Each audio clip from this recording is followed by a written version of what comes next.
So हळो गाय दिवसाची रात्र झाली ना, आपल्याला करायची होती कटिंग. कसली तर डोक्याची. भाई आपण टकली केली होती, त्या टकलीला बारीक बारीक केस आली म्हणून आपण पोचलो केस कापाला. भाईला हात मिळवत नाही का, भाई मोबाईल दाखवायला लागला. त्याला बोललो भावा आतमध्ये चल, मी तुला माझा मोबाईल दाखवतो. त्याला माझा मोबाईल दाखवला तर त्याच्या अंगात कुठला भूत शिरला काय माहित, ती मान काय वाकडी करायला लागला, दोन बोटा काय दाखवायला लागला. त्याला बोललो भावा असं काय तेडे चाले करू नको, तू आपला काम कर, वस्तारा घे ना, धर रंगस रंगस कर. त्याला असा बोलत नाही का जाम राग आला. भाईनी एवढ्या जोरात रंगसला का साप साल्टाच काढून टाकली. साल्टा कशी काढली तर ती अशी, भावानी साल्टा काढून असं चमकवला का डायरेक्ट केला मला नवरदेव. या बघून मी एकदम आश्चर्य झालो ना. त्याला हात जाऊन मिळवला आणि त्याला बोललो भावा पैसे उधार राहतील आपल्या अंगावर भेटू नंतर. तसंच आपण पोहोचलो सुदर्शन गोविंदा पथकाजवळ. तिकडे पोहोचत नाही तर पहिले आपल्याला बघायला भेटली ती म्हणजे तन्मय भाईची बडबड. तन्मयची बडबड आणि पोरांची वरती चढायची धडपड ती काय थांबणार नाही, कारण की पोरावी एकदम मनाशी ठाम ठेवला होता का आपण एक नंबर करणार, यावर्षी आपण काय सोडणार नाही. म्हणून रुपेश भाई वरती चढला.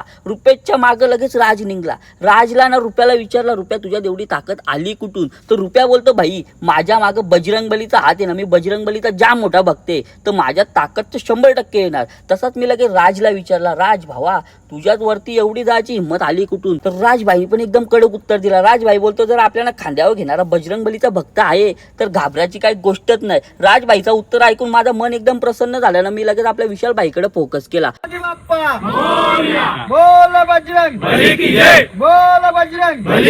चला मित्रांनो, आता आपण घेत आहोत रजा. जर कोणी आपल्या चॅनलला सबस्क्राईब केला नसेल तर आपल्या चॅनलला पटापट सबस्क्राईब करून द्यावा. चलो.